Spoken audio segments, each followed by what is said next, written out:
Hey there, welcome to the Thriving and Wellness Podcast with Haley and Caitlin. This podcast is for women who are tired of just surviving and ready to truly thrive. It's time to reclaim your health and build trust in your body. Join us as we myth-bust nutrition topics, tackle your mindset, and dive into the nerdy side of women's health. Just a reminder that this is meant for educational purposes only and is not meant to be used for medical diagnosis or treatment. Now let's jump in. Hello and welcome back to the Thriving and Wellness Podcast. Today is the final episode of this season, and we have another wonderful guest on with us today. Her name is Lillie, and she owns ILM Yoga Therapy. So Lillie, will you please introduce yourself and what you do? Sure.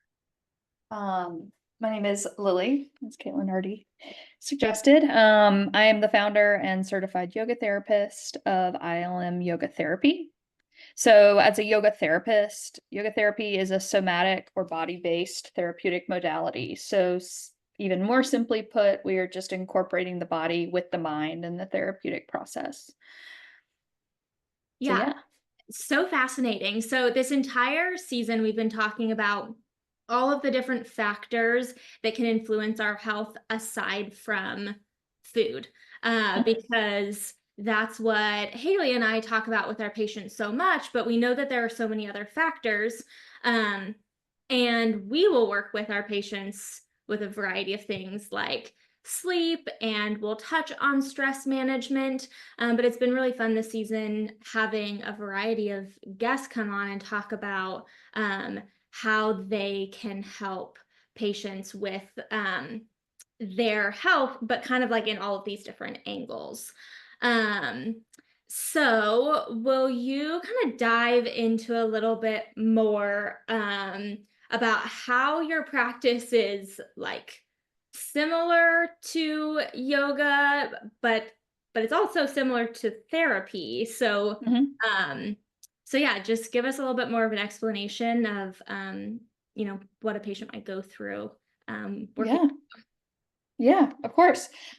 So yoga, if you haven't gone to a yoga class, you're probably familiar with the general setup. There's a teacher in a group setting, leading and guiding a set amount of time with a set sequence of physical postures or asanas, with an added component of mindfulness, suggested intention setting, or a theme, a conversation, something to consider throughout the class. And then when the class is over, you roll up your mat, you go home, you might integrate.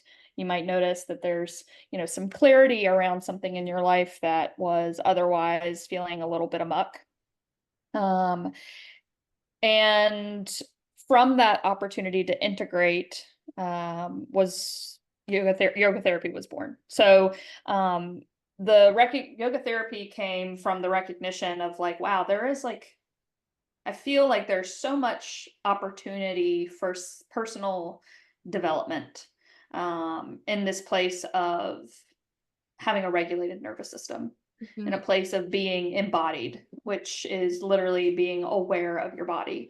We spend a lot of time with our screens and work and schedules and distractions. All of those things take us out of our bodies a lot of times. So then we are very heady and sometimes pun intended, think we are making the right choices for ourselves, but in reality, it might not feel authentic.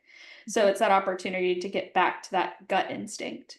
So yoga therapy offers a space to become embodied, not in the sense of a sequenced class, but in a one-on-one setting, using the body as a tool and as a vessel for understanding what's true for us in the moment. So I think you guys have talked about and had an interview on trauma in particular, and there's big T trauma and little T trauma. So big T trauma is, the event. It's like, on this day, this thing happened and it affected me in a way that I'll never be the same.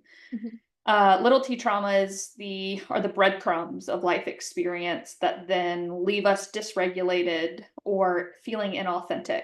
And so we now know with neuroscience and current research on the way the body processes our lived experiences, if we can regulate the nervous system, get into a regulated state, then we have the ability to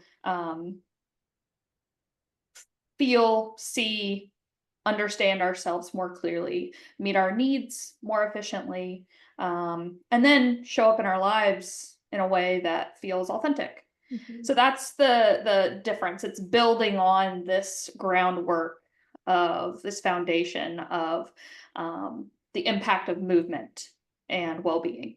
Mhm. The difference from therapy is, first and foremost, as a clinical practitioner, which would be a therapist, a talk therapist, it's diagnostic. So as a certified yoga therapist, it is non-diagnostic. And so that is the biggest component, the biggest difference. Mhm. In yoga therapy, we are having dialogue. We are talking directly about what is going on in your life that you feel like needs to evolve, shift, or change. However, we are not prescribing, recommending, or diagnosing any sort of action steps, solutions, or steps forward. Mhm. And so that talk therapy piece is really important because the cognitive space needs processing. Yoga therapy is a great complement to it because then it gives us the opportunity to really feel fully, mind, body, and spirit. Okay, is what I'm saying really true for me right now? It might not be untrue, but is it true for me right now? And so that's that therapy difference. Yeah, I Yeah, feel like it can really help you get connected with your physical body and knowing like what the like sensations feel like. correct. Does that make sense? Yep. Yep. And that's the self-awareness and the nervous system regulation that um makes the healing process with yoga therapy like so lasting and profound. Mhm. Because if our body is taking in this information and learning these tools, and we are learning tools to respond to our body, then that's the lasting change Mhm. versus the like the band-aids or the like I think I shoulds, that oftentimes like you end up forgetting about, or you think you're going to come back to, and then all of a sudden it's been a week and you haven't considered it. Yeah. Mhm. Yeah. Or it's something that you like intentionally have to do and it's out of your normal like habits and routines Hmm. um to, maybe do the um positive affirmations or whatever it is. Yeah. Um Yeah. yeah. Do you feel like it's helpful for people who have maybe done talk therapy? And what I hear a lot is like, I just don't want to have to go and like rehash all of that Hmm. again. Uh, Hmm. yeah, because it's not just sitting and talking through it. Are you asking, is it helpful for people? Like, Yeah. yeah, it's a really awesome compliment to talk therapy. And it is, to your point of wanting to try something other than just continuing to relive and talk and tell the same story. It gives you a different perspective and opportunity to be with the experience of what that story is Mhm. in just in a different way. So feeling the sensations you described, like the sensations, and a lot of times I use the example for people who are unfamiliar with yoga therapy of anxiety. And anxiety is very cognitive. It's very thought driven. It can turn into ruminating and just kind of our brains are disorganized, and it's very stressful. But there's totally a physical component to that. Mhm. And it might be muscle constriction, elevated heart rate, elevated body temperature, Mhm. um, and all of that's happening at the same time. And sometimes that happens because our body perceives a certain situation or a certain circumstance as anxiety provoking. Sometimes there's something that just genuinely makes us nervous, say a deadline at work, and our brain is like, how am I going to get this done? How am I going to get this done? And then the body's like, oop, we've got to activate, but like, let's shut down everything else. And so then the functions are, well, they're not functioning. And so it is in that instance, if I'm working with a client who's having anxiety, I don't necessarily need to, for the example of a work conflict, we don't necessarily need to talk about the work conflict to address and be with the anxiety that that situation created for them. And so a lot of times, if a client comes in like very activated and very anxious, I'll keep dialogue pretty minimal. I'm not gonna restrict them because it is a client directed process, but that's not like, I'm not going to be informed to talk more. We're going to do some breath work. We're going to ground in our bodies, which would be in the form of postures that are grounding.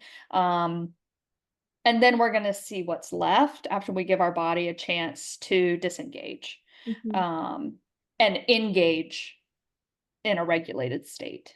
Yeah. If that makes sense. Yeah, absolutely. So fascinating. You said that you do this one-on-one. Is it always one-on-one, or do you ever do this in like a group environment? Yeah, so I have facilitated therapeutic groups before, and I really love it. It's great. It's a really cool process also to see I do it over the course of at least 8 weeks, so seeing kind of the just how the group evolves together, and how they, being seen and sharing that experience with one another is also like a very cathartic and very healing process. Even if everyone's coming from different challenges. So yes, but that is in a more that's not a consistent basis. So my most consistent work is done one-on-one. Yeah, but I can see how because it's not talk therapy and people aren't having to, uncover all of their, maybe deepest, darkest secrets, it would be, more comfortable to do in a group environment than maybe other sorts of, therapy or group work. I think it's just different, because some people are really comfortable talking. Some people are really uncomfortable not talking. And so I think, like most things, there are I don't want to say pros and cons. There's just differences. People are different. And so this is an opportunity for people who maybe don't even feel like they have the words, but they know something's there and they want to feel like they are, maybe given the opportunity to address a challenge or something that's going on in their life in a way that like can give them some space to create that narrative or to understand that narrative. Yeah. What you talked about anxiety, what are some other reasons why people would seek out yoga therapy? Yeah. So like I mentioned a few minutes ago, like the big T trauma, little T trauma. So there's there's anxiety, depression, disordered thoughts, thinking, disordered relationships. I've worked with couples before, so connection and intimacy. Really anything that feels inauthentic or like there's room for growth, which is like really broad. I have coincidentally landed working with women with disordered eating patterns, and that is intentional language, not eating disorders, because again, like you don't have to be diagnosed to notice that like the way you nourish yourself is impacted by your thoughts and emotions. And so just coincidentally have sort of landed in that, in that demographic. I am a new mom and have just been really appreciative of the tools I have for myself, and then have realized the impact of what I do in the uncertainty and the new landscape of like, you are a totally new body and you've got this human being who's relying on you fully, and how, if you have a partner, like how that impacts your relationship with your partner, and like the just necessity of presence for all of that. Mhm. And so, yeah, it's cool because what I do is fluctuating with me as Mhm. I personally ebb and flow through my own journey. Mhm. Um, so yeah, anyone who's got something that feels like it could be different, if that makes sense. Yeah. Yeah. Um, yeah, it seems like there's lots of opportunities for people to, I mean, I think that everybody could benefit from some sort of therapy, just like I think anybody could benefit from, talking to a dietitian and improving their health from that standpoint. Um, and yeah, and this is just like a different, unique avenue of therapy. Um, but again, I think it's helpful for people to understand that there's a lot of other options other than just talk therapy, because I think that's just like the immediate go-to. Hmm. Hmm. Yeah. What got you into this? Hmm. So, a journey like most of us and what we do. But I was introduced to trauma-informed yoga during a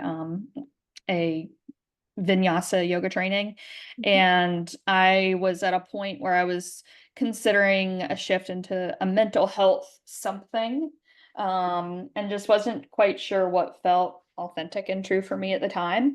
And so it was, kind of, it was coincidental that all of a sudden I'm introduced to this field that incorporates something that I was already like so invested in, which was like the physical practice of yoga, um, and the ability to, be a part of the mental health community. Mhm. So that is when I made a shift to starting my training. So I've over 1,000 hours of trauma informed training. Yeah, that is a lot. Yeah. Yeah, yeah, it's a lot. But it's good, and there's still more, which Yeah, is very cool. yes. We can always keep learning. Yeah, which is cool. The forever student mindset, which is actually really nice. Yeah. Yeah. Um, if somebody was interested in working with you or just seeking out yoga therapy in general, but they were just feeling a little nervous or like unsure what to expect exactly, what would you say to help kind of ease their minds? Mhm. Yeah, I mean, like, discomfort's not a bad thing. So, that's actually, like, a really great, highlight of like one of the main pieces of potential in a yoga therapy session is like we are working directly with discomfort, but that's information. It's not it's not a negative thing, which Mhm. that alone might be something that would bring someone to yoga therapy. Yeah. Um so but more on a more technical note, I do 20-minute connection calls. So, talking through what's coming up for you, what you're looking for, what needs are not being met, and then answering any questions about how yoga therapy could maybe fill any gaps that you feel like you have. And then going from there, it's like most things, it's not gonna work if it doesn't feel authentic and true for you, and so, it might be the case that we give it a go and work together, and if it's not a good fit, that's okay. There's not, there's no, like, huge buy-in other than the healing process is fully dependent on your own personal commitment. It's Mhm. not I'm not gonna, like, wave a magic wand, which no one has, but that's Yes. definitely not a marketing point that I make. Yeah. Yeah. Um, do you uh do you do any of your services virtually or is everything like in person? No, yes, I do. And virtual that was like one of the only silver linings of COVID is it adapted really beautifully to being virtual and has been really great. And I've really enjoyed it. And that's actually what I'm doing right now, Mhm. is seeing clients virtually. Mhm. So yes, and that can be, you know, yeah. Uh, really accommodating for people if they feel like also the time commitment to um, create that space is difficult. Mhm. Yeah. Yeah, I never thought about that in the past before. I just assumed that it was always in person, but we have Mhm. um listeners all over the place. So Yeah, nice yeah, that it's an option. yeah, it is. Um okay, so to wrap up for today, um we always like to leave our listeners with something like actionable that they can, start to incorporate into their own lives. So, what is one thing that they can take away from today, and start to implement or, think about? Yeah. I would say in a moment of heightened awareness, whether it is a difficult moment, a confusing moment, or even a good moment, and it feels like there is something that needs to be done and that action is um feeling absent, you're not sure what that is. Um I always invite the question of what's true for me now, like right now in this moment. Um, Using that as an opportunity to pause, take a breath through your nose, out through your mouth, what's true for me now, appreciating that what's true for you in 10 minutes might not be what's true for you right now in this second, but what's true for you right now will inform a more authentic next step. And so that's something that I use often personally, as a quick check-in or as a way to then, you know, am I turning left or right? Well, what's true for me now? I need to turn left because I'm going to the grocery store, that sort of thing. And so that's, kind of a silly example that can really be applied to most anything. So what's true for me now? Yeah, I really like that. And I get that that was a silly example, but sometimes it's like there are so many decisions that need to be made. And it's like, I might not know which way I need to turn because I'm just so overwhelmed, like in my headspace. And so Hmm. just like pulling out that simple question of, okay, what's true for me now? Okay, right now in this moment, I just need to make it where I need to go next. And that might be the grocery store. And it can get you moving. Hmm. Yeah, yeah, yeah. Okay, where can people learn more about your services, stay in touch with you? Yeah.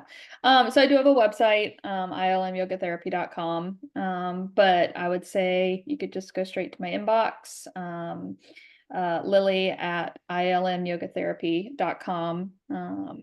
And, I check my email on my phone, so it's like responding to text messages. So that's a good opportunity to just kind of cut to the opportunity to schedule a connection call or answer questions over email, that sort of thing. Awesome. Well, we'll have your information in the show notes as well. Thank you so much for being on with us today. And that is the end of season 3 for us. So be sure to follow us on Instagram so you can stay tuned for more information for season 4.